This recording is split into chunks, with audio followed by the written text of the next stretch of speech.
رات دیر تک ڈھابے میں گاہک آتے رہتے تھے۔ میں یہاں ملازم تھا، سو میرا کام تھا کہ میں آنے والے کسٹمر کو گرم چائے دیتا۔ کئی بار رات کے پہر نشے یہاں اپنا ڈیرا جما لیتے تھے۔ کئی بار میری منہ ماری ہو چکی تھی۔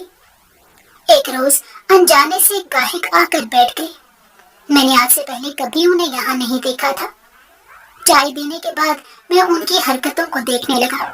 وہ کافی گھبرائے ہوئے لگ رہے تھے۔ ہر 20 منٹ بعد ان سے کوئی نیا بندہ ملنے آ جاتا تھا۔ مجھے تجسس ہونے لگا کہ آخر کو یہاں کیا معاملہ ہے۔ میں ان کا پیچھا کرتے جیسے ہی معاملے تک پہنچا تو ساتوں آسمان میرے سر پر گر گئے تھے۔ میرا نام حسن تھا۔ میرا تعلق کراچی سے باہر کچے کے علاقے سے تھا، جہاں لوگ کچے مکان آباد کر کے غربت میں رہ رہے ہیں۔ یہاں رہتے لوگوں کی زندگی بہت تنگ ہے۔ بدن کو چھپانے کو لباس نہیں اور کھانے کو روٹی میسر نہ تھی۔ آنکھ کھولتے ہی پہلا پالا غربت سے پڑا تھا۔ غربت سائے کی طرح اچھے برے وقت میں ہمیشہ ساتھ تھی۔ میرے ابا مزدور طبقے سے تعلق رکھتے تھے، اس وجہ سے ان کے ماہانہ آمدنی مختصر تھی۔ گھر میں کھانے والے 11 افراد تھے۔ مجھ سمیت میرے 10 بہن بھائی تھے۔ کمانے والا صرف ایک ہی تھا۔ گھر میں غربت کا عالم تھا۔ بڑے بھائیوں کے چھوٹے کپڑے مجھے پہننے کو ملا کرتے تھے۔ میری 5 بہنیں تھیں جو مجھ سے بڑی تھی اور ایک بہن مجھ سے چھوٹی تھی۔ نہ جانے غریب لوگ کیا سوچ کر اتنی اولاد پیدا کر لیتے ہیں۔ امیر لوگ تو ساری آسائش ہونے کے باوجود بھی 2 سے زیادہ بچے نہیں کرتے، لیکن ہمارے خاندان میں تو کسی کے کم بچے نہ تھے۔ میرے ماموں کے بھی 10 بچے تھے۔ میرے بڑے 2 بھائی چھوٹی عمر میں ہی اینٹوں کی بھٹی پر کام کرتے تھے، جس سے تھوڑی بہت رقم ہی مل پاتی تھی۔ میرے ابا کا نظریہ تھا کہ ہنر آنا چاہیے، پڑھائی لکھائی کسی کام کی نہیں ہے۔ انہوں نے پڑھائی لکھائی پر کبھی توجہ ہی نہ دی۔ ہمیشہ سے ان کا ہم پر خاص روب رہا۔ ان کے لہجے میں ہمیشہ جلال رہا ہے۔ کبھی ہماری ان سے دوستی نہ ہو سکی۔ ہم بہن بھائیوں میں سے کسی نے اسکول کا منہ تک نہ دیکھا تھا۔ چھوٹی عمر میں ہی میرے ابا بیٹوں کو کسی ہنر میں لگا دیتے تھے۔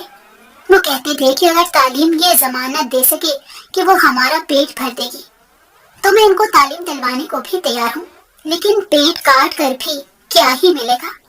آخر میں جوتے گھسنے پڑیں گے، پیسہ بھی برباد ہوگا اور تعلیم سے ان کے اندر مزدوری کرتے انا آئے گی۔ پھر سفارش کہاں سے تلاش کروں گا؟ ابھی میرے سر پر بیٹیوں کا بوجھ بھی ہے۔ 5 بیٹیوں کی شادی کرنی ہے، ان کا جہیز جمع کرنا ہے۔ خاندان میں تو منہ دینا پڑتا ہے۔ انسان مر جاتا ہے لیکن اس کی ذمہ داریاں اس کا پیچھا نہیں چھوڑتی۔ جب وہ چھوٹا ہوتا ہے تو والدین کو خوش کرنے کی ذمہ داری اس کے کاندھوں پر رکھ دی جاتی ہے۔ جب بڑا ہوتا ہے تو والدین سمیت چھوٹے بہن بھائیوں کی ضرورت کو پورا کرنے میں لگ جاتا ہے۔ شادی ہوتی ہے تو اپنے بچے اور بیوی کی ذمہ داری میں لگ جاتا ہے۔ اس کی ذمہ داریاں کبھی ختم نہیں ہوتی۔ بچوں کو پڑھانا لکھانا، انہیں جوان کرنا، پھر ان کی شادیاں کرنا اور آخر میں موت ہی اسے گلے لگا لیتی ہے۔ زندگی میں آخر کوئی سکون نہیں ہے۔ یہ ایک مسلسل چلتی گاڑی ہے جہاں آپ کو بغیر رکے چلتے جانا ہے۔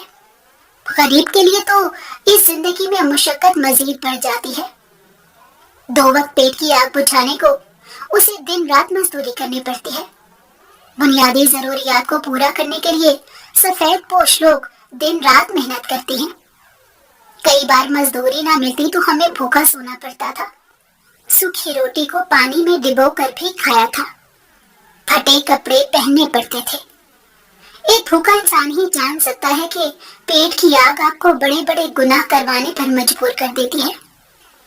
میرے ابا نے حق حلال کی کمائی سے ہمیں پالا تھا۔ میری اماں پڑھی لکھی نہ تھی، اس لیے انہیں گھر کے باہر کا کچھ علم نہ تھا۔ وہ ہر وقت پیسے خرچ ہونے پر لڑتی رہتی تھی۔ ان کا نظریہ تھا کہ میرے ابا نے دوستوں کو ادھار دے دیے تھے، لیکن یہ تو سراسر غلط بات تھی۔ آج کل کی مہنگائی اس قدر بڑھ گئی تھی کہ خود کا گزارا مشکل ہو گیا۔ ہم جس علاقے میں رہتے تھے یہاں سارے غریب ہی بسے ہوئے تھے۔ کوئی کسی سے افضل نہ تھا۔ دکھاوا کرنے کے لیے بھی ہمارے پاس کچھ نہ رہا۔ اگر کسی کے گھر گوشت بن جاتا تو پورے محلے والے اس خوشبو سے لطف اٹھا لیتے تھے اور اس کو خوش قسمتی تصور کرتے تھے کہ آج اسے باسی دال روٹی نہیں کھانی پڑی۔ ہمارے ہر سال میں صرف 2 دفعہ ہی گوشت بنا کرتا تھا اور جس پر ہم بہن بھائی لڑ جایا کرتے تھے۔ اگر کسی کے حصے میں تب بھی بوٹی نہ ہوتی تو وہ دنیا کا بد نصیب ترین انسان کہلاتا تھا کہ سال میں 2 دفعہ بھی بوٹی کھانا نصیب نہ ہو۔ میری اماں تو اپنے حصے کی بوٹی بھی ہماری پلیٹ میں رکھ دیتی تھی۔ ہم انہیں کہتے رہتے کہ آپ بھی کچھ کھا لو، لیکن وہ منع کر دیا کرتی تھی۔ کہتی تھی کہ میرا کچھ کھانے کو دل نہیں کرتا۔ ماؤں کی محبت تو ہوتی ہی مثالی ہے، اپنے حصے کا کھانا بھی اپنے بچوں کو کھلا دیتی ہیں۔ ان کی محبت سے تو خدا نے اپنی محبت کو تشبیہ دی۔ مائیں تو سب کی سانجی ہوتی ہیں۔ محلے کی عورتیں بھی اگر کسی بچے کو بھوکا دیکھتی تو اپنے حصے کی روٹی دے دیا کرتی تھی۔ میرے خاندان کے سبھی افراد مزدور تھے، کوئی افسر نہیں لگا، کیونکہ ہمارے خاندان میں پڑھانے لکھانے کا رواج ہی نہ تھا۔ بڑے 2 بھائیوں نے 17 سال کی عمر میں ہی گھر میں شادی کا شور مچانا شروع کر دیا۔ لیکن اماں ابا کہنے لگے کہ پہلے بہنوں کی شادی ہوگی، پھر ہی تم لوگوں کے بارے میں سوچا جائے گا۔ لیکن انہوں نے شور مچانا شروع کر دیا کہ اگر وقت پر رشتہ نہ بھیجا گیا تو شاید لڑکی کے گھر والے اس کا رشتہ کہیں اور کر دیں۔ محلے کی ایک غریب تر خان کی بیٹی بھائی کو پسند آ گئی۔ جوان اولاد تھی، اماں کو لگا کہ ہاتھ سے نہ نکل جائے، اس لیے فوراً ابا کو منانا شروع کر دیا۔ کہنے لگی آج نہیں تو کل ان کی شادی کرنی ہی ہے، اگر آج ان کی مرضی سے ان کی شادی کر دیں گے تو یہ خوش رہیں گے۔ وقت بھی کتنی تیزی سے گزرتا ہے کہ بچپن جیسے کل کی ہی بات ہو۔ میرے ابا نے مجھے دکان پر کھڑا کر دیا۔ میں سارا دن دکان پر رکھوالی کرتا تھا، صبح جھاڑو لگا کر بیٹھ جایا کرتا تھا۔ مالک اس کے مجھے کچھ نہ کچھ پیسے دے ہی دیا کرتا تھا۔ ابا چاہتے تھے کہ بس ایک بار مجھے کام کی عادت پڑ جائے، پھر وہ کسی اچھے ہنرمند انسان کے پاس مجھے لگائیں گے۔ بھائی کی شادی کا سنتے ہی میری بہن کے سسرال والے بھی اچھل پڑے، کہنے لگے کہ آج تک آپ یہی کہتے آئے کہ ابھی پیسے نہیں ہیں، اس وجہ سے آپ لوگ شادی میں تاخیر کر رہے ہیں۔ لیکن اب یہ کہاں کی عقل مندی ہے کہ بیٹیوں کے ہوتے ہوئے پہلے بیٹوں کی شادی کر دی جائے۔ نہ جانے میری اماں نے کس طرح انہیں قائل کیا، ان کی ناراضگی کو دور کیا۔ ہمارے خاندان میں ایک بار اگر کسی کی منگنی ٹوٹ جائے تو یہ عورت کی بہت بڑی خامی سمجھی جاتی تھی۔ لوگ ہمیشہ لڑکی میں ہی نقص نکالتے تھے اور لڑکی والوں کو ہی قصوروار سمجھا جاتا تھا۔ میری اماں تو بھائی کے اس قدم سے بہت ناراض ہوئی تھی۔ انہوں نے بھائیوں کو کہہ بھی دیا تھا کہ اگر اپنی بیویاں لا رہے ہو تو ان کے اخراجات بھی خود ہی اٹھانے ہوں گے، کیونکہ تمہارے ابا میں اب اتنی طاقت نہیں رہی کہ وہ تم لوگوں کی بیویوں کو بھی پالے۔ بجائے کہ ابا کا بوجھ بانٹنے کے، بھائیوں نے تو شادی کے بعد اپنے مکان الگ کرنے کا سوچ لیا تھا۔ شادی کی تیاریاں بھی بھائی نے اپنے پیسوں سے ہی کی تھی۔ میرے ابا بہن کے لیے جمع کی گئے پیسوں میں سے 1 روپیہ نہیں لگانا چاہتے تھے۔ البتہ میری اماں نے بہو کے لیے ایک بالیوں کا جوڑا بنایا تھا۔ ایک ساتھ 2 بھائیوں کی شادی ایک ہی گھر میں کر دی گئی تھی۔ ہم سب نے خوش دلی سے بھائی کی شادی میں شرکت کی تھی۔ حالات چاہے جیسے بھی ہوں، آخر کو ہمارے بھائی تھے۔ عمر کے آدھے حصے تک انہوں نے ابا کے ساتھ ہمارے اخراجات اٹھائے تھے۔ اب خوشیوں پر ان کا بھی حق تھا۔ غریب کی خوشیاں تو اسی سوچ میں ختم ہوتی جاتی ہیں کہ ان کے اوپر بڑی ذمہ داریاں ہیں۔ ہماری گلی میں ہی 2 کمروں کا مکان انہوں نے کرائے پر خرید لیا تھا اور وہ دونوں بھٹی پر کام کیا کرتے تھے۔ اچھا خاصا کما لیتے تھے کہ ایک گھر چلا سکے۔ ان کی بیویاں بھی کوئی امیر خاندان سے نہیں آئی تھی، اسی گلی محلے سے اٹھ کر آئی تھی اور وہ اس لائف سٹائل کو ہی اپنائے ہوئے تھی۔ جہیز میں 2 چارپائیاں، 1 پیٹی اور چند برتن آئے تھے۔ انہوں نے بھی اپنی حیثیت کے مطابق ہی جہیز دیا تھا۔ محلے کے اور لوگوں کو بلا کر ولیمہ کر دیا گیا اور یوں بھائیوں کا فرض بھی خوش اسلوبی سے ادا ہو گیا۔ ہمارے لیے بھابیاں ہماری بڑی بہنوں کی طرح ہی تھی۔ ہم ان کی بہت عزت کرتے تھے۔ اماں نے ہمیں کبھی ان سے بدتمیزی کا نہیں کہا تھا۔ جو بھی خدشات تھے وہ اماں اور بھابی کے درمیان قائم ہیں۔ بھائیوں نے اپنی شادی کے بعد مکان الگ کر لیا اور آتی جاتی خاتون میری اماں کے دل میں یہ بات ڈال دیتی کہ اب جوان اولاد تھی، انہوں نے یہ سب کر کے غلط کیا ہے، اب تو آپ لوگوں کا بوجھ بانٹنے کا وقت آیا تھا، 1 سال صبر کر جاتے، بیٹیوں کی شادی ہو لینے دیتے۔ میری امی ان سب کا قصوروار اپنی بہوؤں کو سمجھتی تھی۔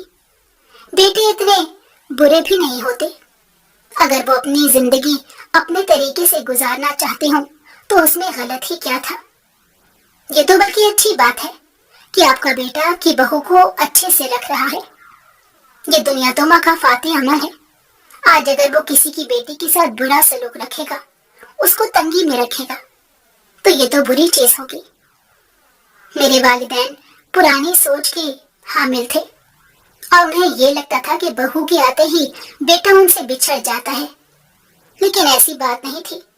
بھائی اپنی حیثیت کے حساب سے ہر ماہ کچھ نہ کچھ رقم دیا کرتے تھے۔ اب ان کا گھر تھا اور لگی بندی آمدن میں انہوں نے اپنے گھر میں اپنی بیوی کو بھی تو کھلانا تھا۔ مجھ سے بڑے تو بھائی کمانے لگے تھے۔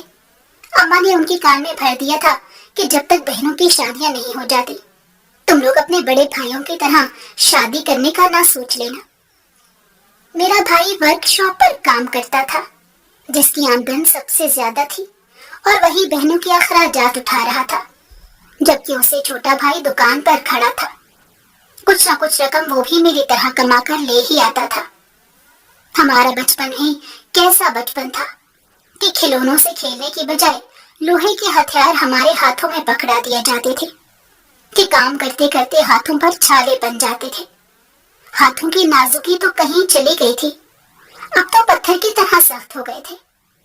سارا دن کام کر کے سختی اور گرمی محسوس ہی نہ ہوتی تھی۔ میرے ابا نے مجھے بھٹی پر لگا دیا تھا۔ بڑے بھائیوں کے ساتھ میں وہاں سارا دن مزدوری کرتا رہتا۔ وہ آدمی مجھ سے بھاری اینٹیں اٹھوایا کرتا تھا۔ جون جولائی کی گرمی میں وہاں کام کرنا جہنم سے کم نہ تھا۔ تپتی ریت پر ننگے پاؤں چل کر یوں لگتا جیسے جہنم میں قدم رکھ لیا ہو۔ صبح سورج نکلتے ہی میں وہاں پہنچ جایا کرتا تھا اور مالک کا کام شروع ہو جاتا۔ صبح سے لے کر شام تک بغیر کھائے پیے بوجھ اٹھا کر دوسری جگہ پہنچایا کرتا تھا، اور ماہانہ صرف 1000 روپے ملا کرتے تھے۔ یہ کام بہت محنت طلب تھا۔ تھکن کے باعث ساری رات نیند نہ آتی تھی، ہاتھوں میں الگ درد رہتا تھا۔ اگر غلطی سے کوئی اینٹ ٹوٹ جائے تو مالک اس کے لیے تنخواہ میں سے کاٹ لیتا تھا۔ مجھے لگتا تھا کہ تعلیم شعور دیتی ہے اور انسان کو بڑے لوگوں میں اٹھنا بیٹھنا آ جاتا ہے، پیسہ کمانے کا ہنر سیکھ لیتا ہے، اور انسان اگر کوٹھری میں قید رہے تو اس کی سوچ بھی وہیں ہو کر رہ جاتی ہے، وہ ان سے آگے بڑھ نہیں سکتا۔ میں اپنے بہن بھائیوں سے ذرا مختلف تھا۔ میری سوچ تھی کہ انسان کو پڑھا لکھا ہونا چاہیے، لیکن میرے والدین کی طرح میرے بہن بھائی بھی اسی پٹری پر چل رہے تھے۔ غریب آدمی کی کوئی عزت نہیں کرتا، اوپر سے غریب ان پڑھ بھی ہو تو لوگ ایسے دور بھاگتے ہیں جیسے اچھوت کی بیماری ہو۔ ان کی آنکھوں میں ترس ہوتا تھا اور مجھے ترس سے بے حد نفرت تھی۔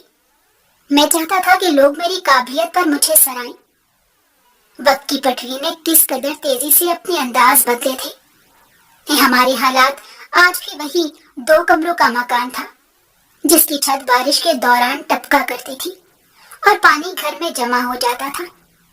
صاف پانی کے لیے ہمیں گھر سے دور ایک فلٹر پلانٹ پر جانا پڑتا، جہاں ہم بھائیوں کی ذمہ داری لگائی جاتی تھی کہ ہم پانی گھر لے کر آئیں۔ پینے کا صاف پانی تک میسر نہ تھا۔ ہمارا ملک ناکامی کی طرف جا رہا تھا۔ جب ملک میں ایسا نظام ہو کہ امیر سے امیر تر ہوتا جائے اور غریب بیچارہ 2 وقت کی روٹی کو بھی ترس جائے، ساری نوکریاں امیروں کے لیے رکھی جائیں، غریب کے لیے پڑھائی اور بنیادی ضروریات اتنی مہنگی کر دی جائیں کہ وہ انسان خودکشی کرنے پر مجبور ہو جائے۔ ہمارے محلے کے ایک نوجوان نے خودکشی کر لی تھی، اور اس کی خودکشی کرتے ہی میڈیا کے لوگ آ گئے تھے۔ اپنی خبروں کو بڑھانے کے لیے وہ غریب کی میت کا مذاق بنا رہے تھے۔ ہر کوئی انٹرویو لینے ان کے گھر پہنچ جاتا تھا۔ جب وہ غریب انسان قرض کے بوجھ تلے دب چکا تھا، تب تو کوئی حکمران اس کی مدد کرنے نہ آیا۔ وہ حکومت سے مایوس ہو گیا تو یہ لوگ مدد کو آ گئے۔ ہر سال ہمارے علاقے میں ایک دو موت تو لازمی ہوتی تھی. وہ غربت سے تنگ آ کر موت کو گلے لگا لیتے تھے. کچھ عرصہ پہلے کا ہی واقعہ تھا کہ ایک آدمی نے اپنے خاندان والوں کو زہر دے کر مار دیا، کیونکہ ان کے اوپر اتنا قرضہ چڑھ چکا تھا کہ قرضدار انہیں موت کی دھمکیاں دے رہے تھے. زندگی غریب کی کتنی تنگ ہو جاتی ہے. بڑے دونوں بھائیوں نے شادی کر لی تھی. بہنوں کے رشتے دیکھے جا رہے تھے. کچھ بہنوں کا رشتہ خاندان میں تھا. میرے ابا کی سوچ تھی کہ ایک ساتھ سب کی شادی کر دی جائے. 5 بہنوں کا فرض ایک ساتھ ادا کر دیا جائے. بھائی اپنی شادیاں کر کے الگ ہو چکے تھے.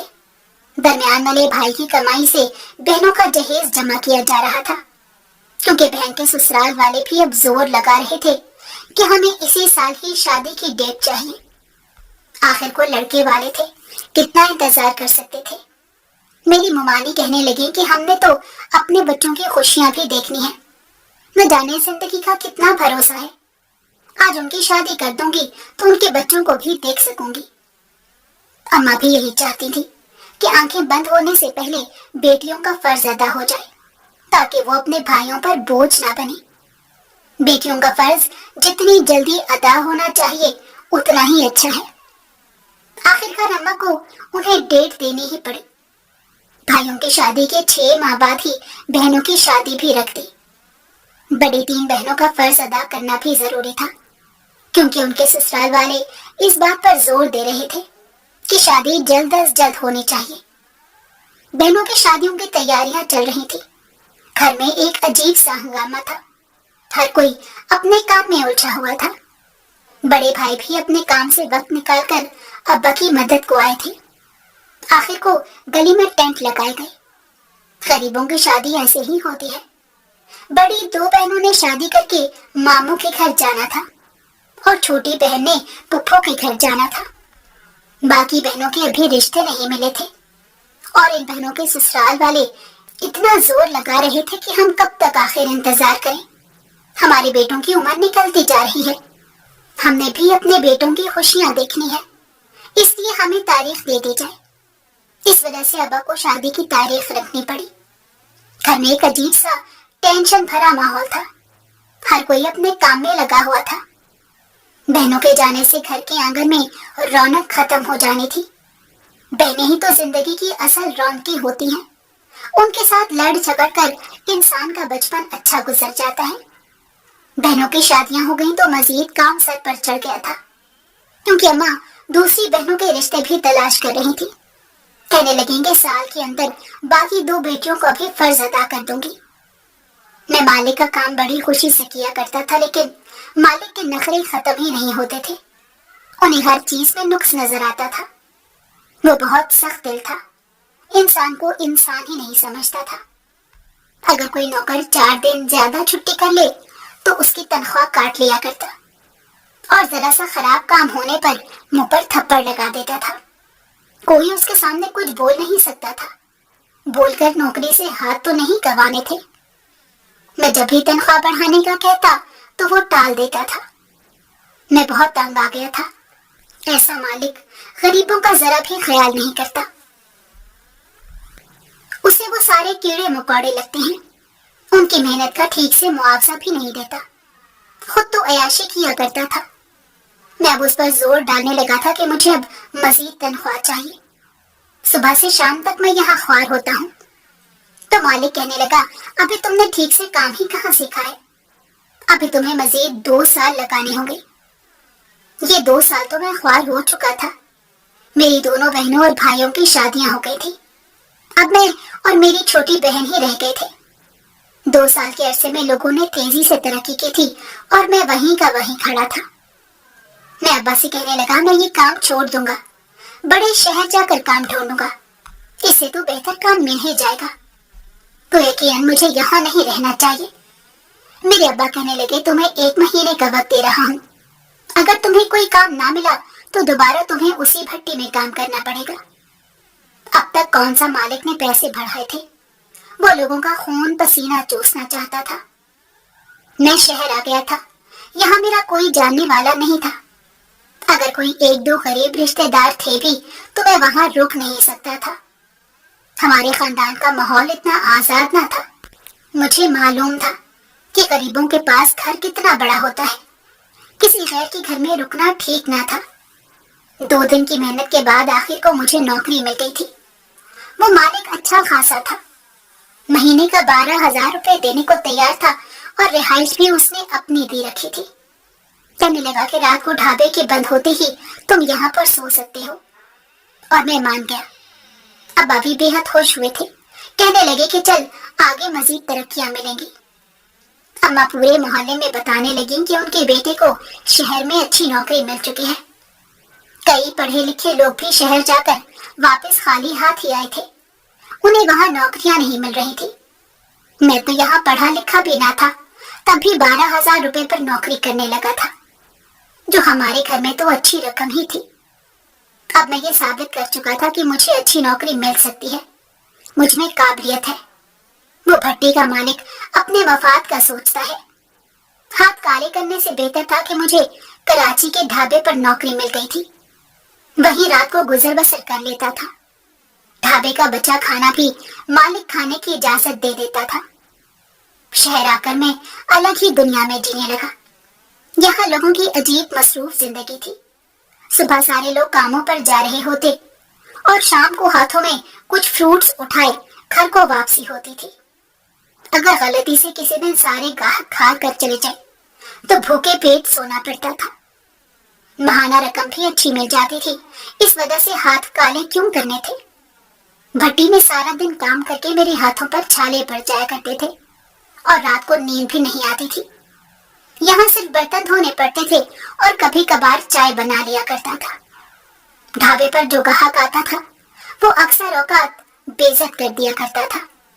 اگر اسے اپنا آرڈر لیٹ ملے تو کئی بار وہ لوگ گریبان تک پکڑ لیا کرتے تھے. اگر کسی سے غلطی سے چائے گر جائے تو تب بھی وہاں ہنگامہ بن جاتا تھا. میں اکثر دیکھتا رہتا تھا کہ یہاں غریب کی بھی کوئی اوقات نہیں. امیر لوگ تو غریب کو جوتی کی نوک پر رکھتے ہیں. کچھ روپے ٹپس دینے کے بہانے انہیں اچھا خاصا تسلیل کرتے ہیں.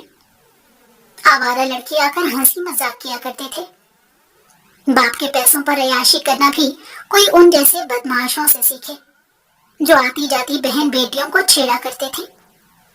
بچے اپنے والدین سے جھوٹ بول کر یہاں بیٹھے رہتے تھے. چھوٹے بچے یہاں سگریٹ اور نشے کے لیے آیا کرتے تھے. یہاں کی دنیا دیکھ کر مجھے الگ ہی احساس ہوتا تھا. منہ لگتا تھا کہ لوگ بہت دھوکے باز ہیں. بچیاں اپنے والدین سے چھپ کر یہاں آیا کرتی تھی, عاشقی چلایا کرتی تھی.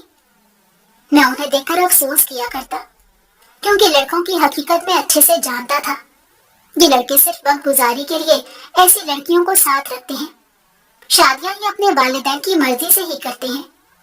اس لیے بہنوں اور بیٹیوں کو آنکھیں کھلی رکھنی چاہیے اور ان لڑکوں کے پیچھے نہیں گھومنا چاہیے, بلکہ اپنے والدین کی عزت کا پاس رکھنا چاہیے.